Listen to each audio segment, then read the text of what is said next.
여러분들이 너무나 잘 아시는 하나의 사자성어가 있죠. 오자성어네요. 여러분들이 이 말씀하시면 여러분들이 아마 다 아실 텐데, 여러분들 군사부일체라는 말씀을 많이 들어보셨죠. 군사부일체의 뜻이 무엇이에요? 임금님과 그리고 스승과 그리고 아버지는 하나다라는 뜻이에요. 그래서 우리가 지난주에는 어버이 주일을 맞이하여서 부모님의 은혜를 생각하였는데, 이 부모님과 그리고 임금님과 그리고 또 하나인 스승은 하나라는 거예요. 여러분들 옛날에 그런 말씀 많이 들어보셨죠? 여러분들 누구의 그림자는 밟지도 않아요? 스승의 그림자는 밟지도 않았어요. 그만큼 선생님의 어떤 존엄성, 선생님의 어떤 근엄함, 선생님의 어떤 존중함, 선생님의 어떤 존경함에 대한 그런 의미가 참 많이 우리에게는 있었던 것 같아요. 그런데 요즘은 참 많은 경우 선생님들의 어떤 교권이 땅에 많이 떨어졌던 것을 우리가 현실을 통해 보게 됩니다. 그러나 여전히 우리는 선생님이 없다면, 스승이 없다면 우리는 배울 수가 없기 때문에 우리가 다시 한번 스승의 의미는 생각해 보는 게 중요하다고 생각합니다. 여러분 잘 아시는 이 스승의 날이라는 것은 1958년도에 충남, 가까운 충남의 강경여 중고에서 청소년 적십자 단체에서 선생님이 병원에 입원해 계셨어요. 그래서 그 병원에 계신 선생님을 위문하고 또 퇴직하신 선생님을 위로하는 의미에서부터 이게 시작이 되었어요. 그러다가 1965년 한 7년 정도 지난 후에 세종대왕이 태어나신 날을 기념하여 5월 15일을 정하여서 매년 스승의 날을 우리가 정하게 됩니다. 이 스승이라는 말은 사실은 유래를 좀 찾아보니까 우리 기독교적인 용어는 아닌 것 같아요. 이 스승이라는 뜻을 찾아보니까 조금 여자무당이라는 뜻도 있고 또 어떤 스님을 좀 높여서 부르는 말도 있어요. 중요한 것은 약간 스승이라는 말은 기독교와는 잘 맞지 않는 부분도 있고, 그래서 우선은 옛날에 어렸을 때부터 선생님 주의다라는 얘기를 많이 교육을 받고 살았던 것 같아요. 그래서 성경에서는 선생이라는 단어가 과연 몇 번 나올까를 한번 이렇게 찾아봤어요. 성경에서 선생이라는 단어가 과연 몇 번이 나올까? 신약에는요 엄청 많이 나와요. 여러분들이 잘 아시는 말이 있어요. 랍비어라는 말 많이 들어보셨죠? 이 랍비라는 말이 번역하면 선생이라는 뜻이에요. 그러니까 랍비어라는 말은 신약시대 예수님이 참 많이 쓰셨고, 또 예수님 제자들도 예수님을 향하여서 많은 토증 가운데 랍비어, 선생이라는 말을 많이 썼습니다. 그런데 구약의 분은 딱 한 번밖에 안 나와요. 단어는 총 3번이 나오는데 유일하게 선생이라는 단어가 딱 한 번밖에 안 나오는데, 어느 경우가 나오냐면 엘리사가 엘리야를 향하여서 선생이라고 해요. 정확히 말하면은요, 어떤 그 당시에 선지자들의 제자들이 엘리사에게 엘리야를 향하여 당신의 선생, 당신의 스승을 향하여서 선생이라는 단어를 썼더라고요. 구약에서는 딱 한 번 엘리사가 엘리야를 향하여 선생이라는 말을 썼고, 또 한 번 나오는 단어가 오늘 본문에 나오는 단어예요.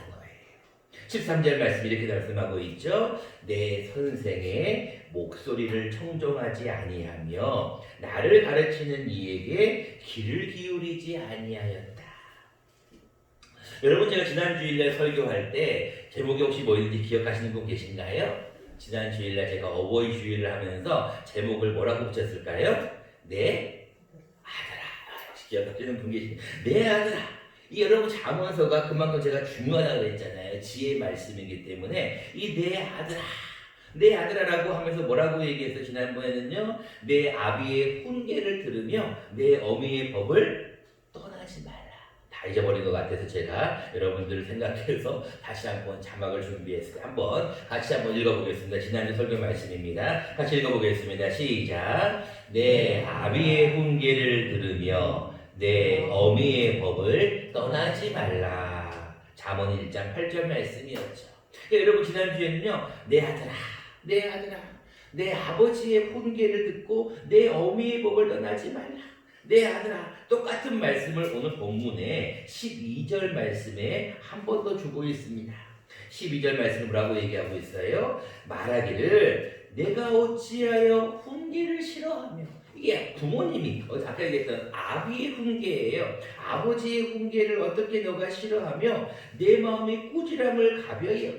이 부모님이 야 좀 잘되라 훈계하고 꾸지람하는 거를 너는 왜 이렇게 가볍게 여겨? 이게 주로 부모의 역할인 거예요.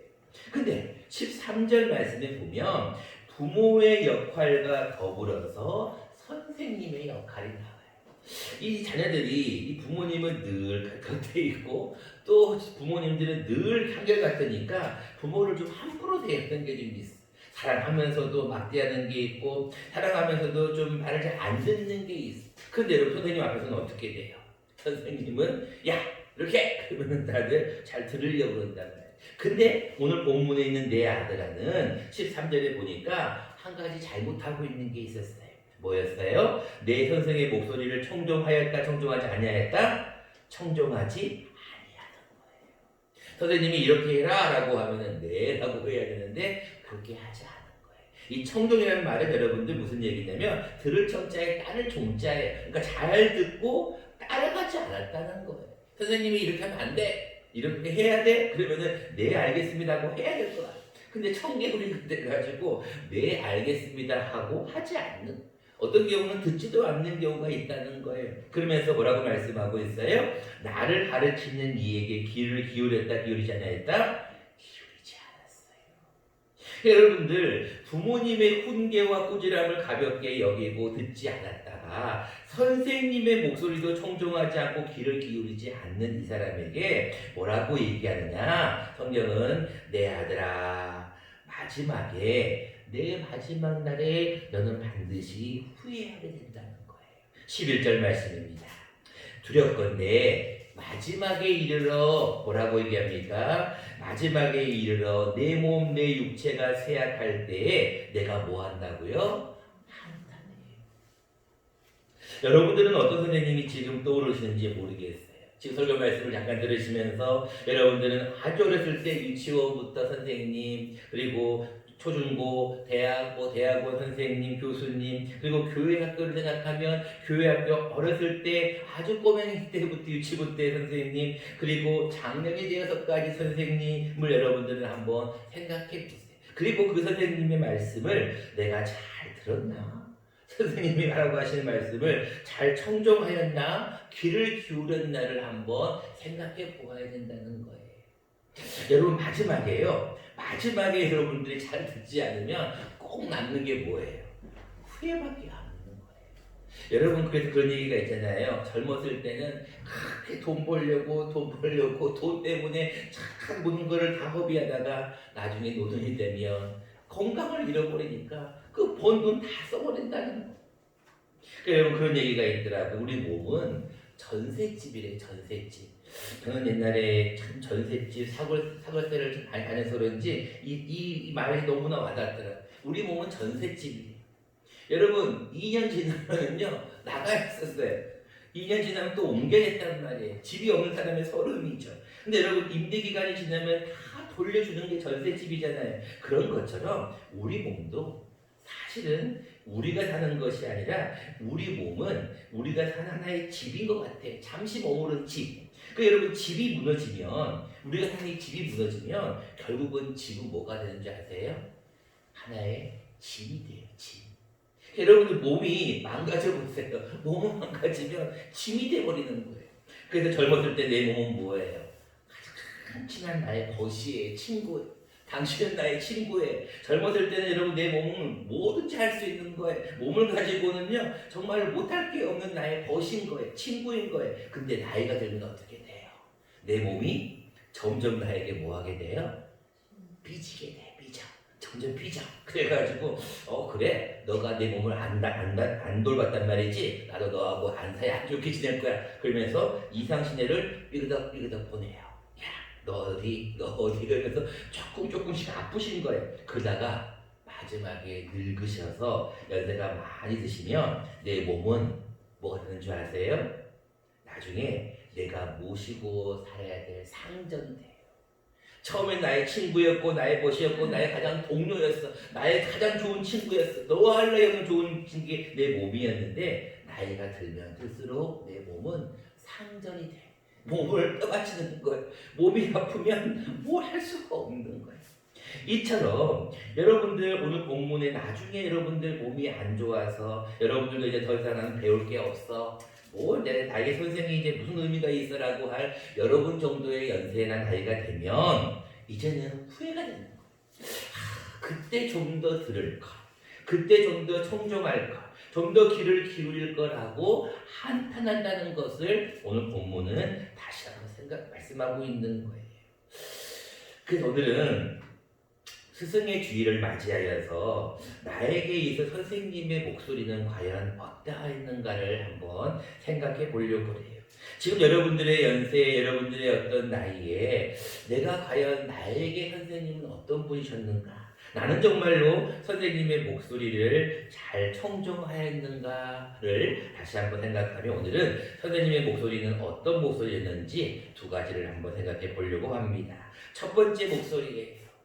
첫 번째 선생님의 목소리는 우리에게 늘 지혜를 가르쳐주는 목소리였던 것 같아요. 오늘 본문 말씀 1절 말씀을 보도록 하세요. 1절 말씀입니다. 내 아들아, 내 아들아, 내 지혜에 주의하며 내 명철에 귀를 기울이라. 여러분 이 말씀하고 똑같은 말씀이 13절 말씀을 한 번 더 보세요. 13절 말씀, 방금 읽었던 말씀이에요. 내 선생의 목소리를 청종하지 아니하며 나를 가르치는 이에게 귀를 기울이지 아니한. 자, 1절과 13절의 공통적인 단어가 뭐예요? 내 아들아 내 지혜에 주의하며 내 명철에 뭐하라고요? 내 귀를 기울이라는 거예요. 근데 13절 말씀 뭐라고 말씀하고 있어요? 내 선생의 목소리를 청종하지 아니하며 나를 가르치는 이에게 귀를 기울이지 아니한 거예요. 여러분 이게 무엇이냐면 선생님의 목소리에 선생님의 말에 잘 귀를 기울여야 해요.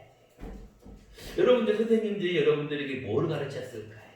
저도 가만히 한번 생각을 해봤어요. 아주 어렸을 때부터 선생님이 과연 나에게 무엇을 가르쳤는가? 근데 우리는 어찌됐든 간에 아주 어렸을 때부터 부모님이든 선생님이든 어른이든 간에 누군가의 이야기를 계속 들으면서 자랐던 건 맞는 것 같아요. 근데 중요한 것은 무엇을 가르치냐가 중요한 것 같아요. 가장 중요한 것은 부모님과 더불어 선생님은 우리에게 지혜를 가르치는 것 같아요. 지혜를. 그래서 오늘 본문 말씀 1절에 뭐라고 말씀하고 있어요? 내 아들아 내 지혜에 주의하라. 2절 말씀도 보세요. 근신을 지키며 내 입술로 지식을 지키도록 하라.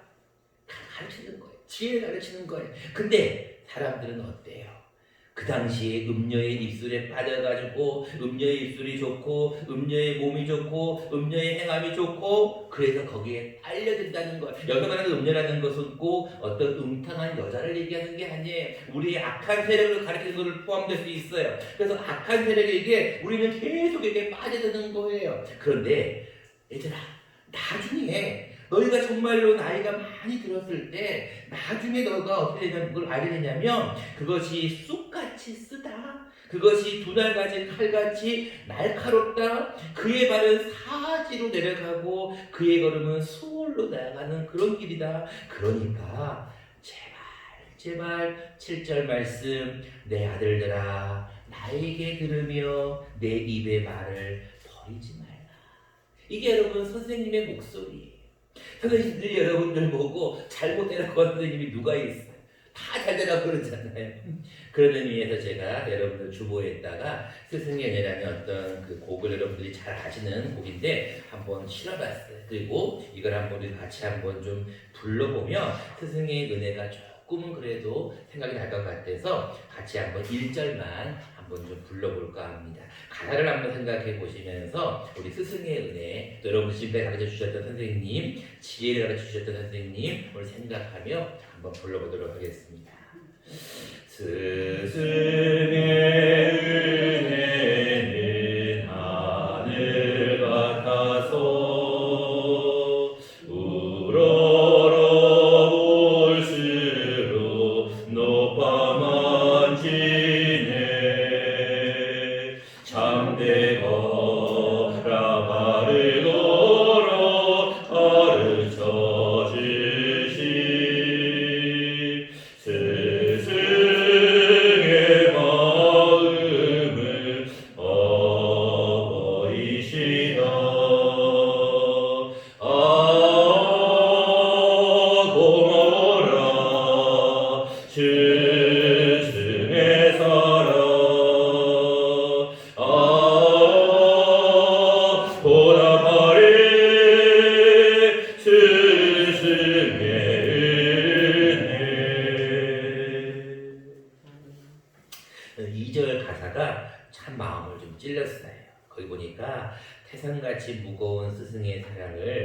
우리가 떠나면은 너무나 잊기 쉽대요. 그래서 참되거라 바르거라 가르쳐 주신 그 선생님을 우리는 너무나 잊어버린다는 거예요. 우리가 어버이날은 매년마다 다들 시키고 카네이션을 다 달아드리는데, 어린이날은 다들 선물을 사주고 난리인데, 스승의 날은 점점 가면 갈수록 퇴색이 돼가고 있는 거예요. 근데 여러분 가만히 생각해 보세요. 선생님 없이 여러분들이 어떻게 지금까지 배우고 어떻게 커졌다고 생각하세요? 가르치는 이가 없이 여러분들 어떻게 여러분들이 지금까지 성장했다고 생각하세요? 가만히 생각해 보면 스승의 은혜는 어버이와 같다고 그래요. 그래서 제가 아까 얘기했듯이 군사부일지다. 선생님의 은혜를 우리가 잊어서는 안 되겠다는 생각을 합니다. 자, 이제 그렇다면 선생님의 목소리를 우리가 지혜의 목소리로 잊지 말아야 될 목소리라면, 오늘 제가 이 다음 말씀을 준비하면서 가만히 생각해 보니까 여러분들이 이제 어느 정도 우리 교회 연령층에 보면은 이제는 좀 어느 정도 그래도 이제 어린 어떤 젊은이는 아니지만, 찬송가는 그렇게 부르지만 여러분들 연세에 이제 선생님의 목소리를 우리가 다시 한번 기억해야 될 것은 어떤 목소리인가 생각해 보니까, 선생님의 목소리는 겸손의 목소리인 것 같아요. 여러분 오늘 아까 불렀던 그 선생님처럼 참되거라 바르거라 가르쳐 주셨던 그 선생님의 말씀은 사실 한 가지예요. 그것은 뭐냐면, 너희들도 선생님보다 더 잘 배워서 선생님보다 더 잘 훌륭하게 크라는 거예요. 아까 우리 권사님 기도해 주셨는데 우리가 겸손해져야 되는 거예요. 여러분 예수님께서 선생이 몇 명이 있다고 기록하고 있는지 아세요? 성경에 너희가 선생이 몇 명이 있는 줄 아느냐? 1만 스승이 있다라고. 너희가 스승은 선생은 많은데 1만 스승이 있다고 하는데 선생은 많지 않다라고 말씀하시는데, 선생이 과연 몇 명이 있는지 한번, 오늘 본문은 안 나와 있지만 자막에 준비되어 있습니다. 한번 예수님의 말씀을 한번 들어보도록 하겠습니다. 같이 한번 마태복음 23장 7절 8절 말씀입니다. 같이 한번 읽어보겠습니다. 시작. 시장에서 문안받는 것과 사람에게 랍비라 칭함을 받는 것을 좋아하느니라. 그러나 너희는 랍비라 칭함을 받지 말라. 너희 선생은 하나요. 너희는 다 형제니라. 예수님께서 오늘 선생님에 대한 분명한 정의를 뭐라고 말씀하셨냐면, 너희는 다 형제래요, 형제. 그래요? 그럼 우리는 다 형제군요. 근데 선생은 몇이라고 나와 있어요? 자막에? 선생은 하나의 둘이에요.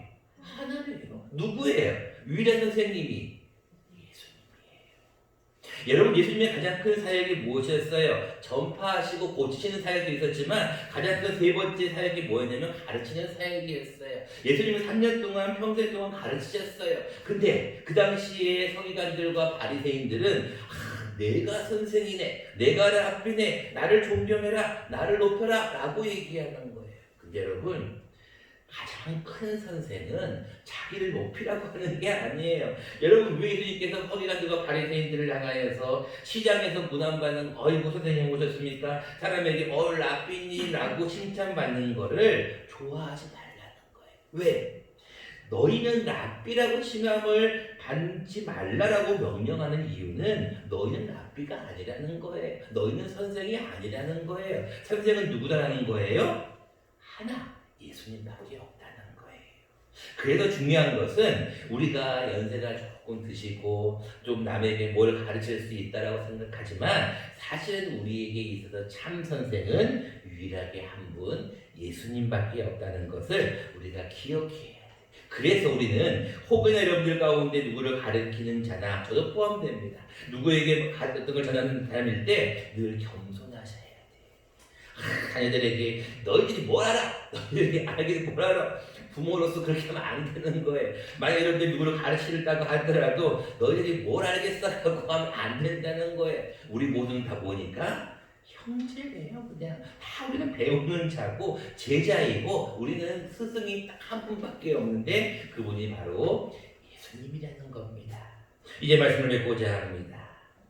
저는 이 스승의 주의를 가만히 말씀을 준비하면서 여러 인물들을 생각해 보았어요.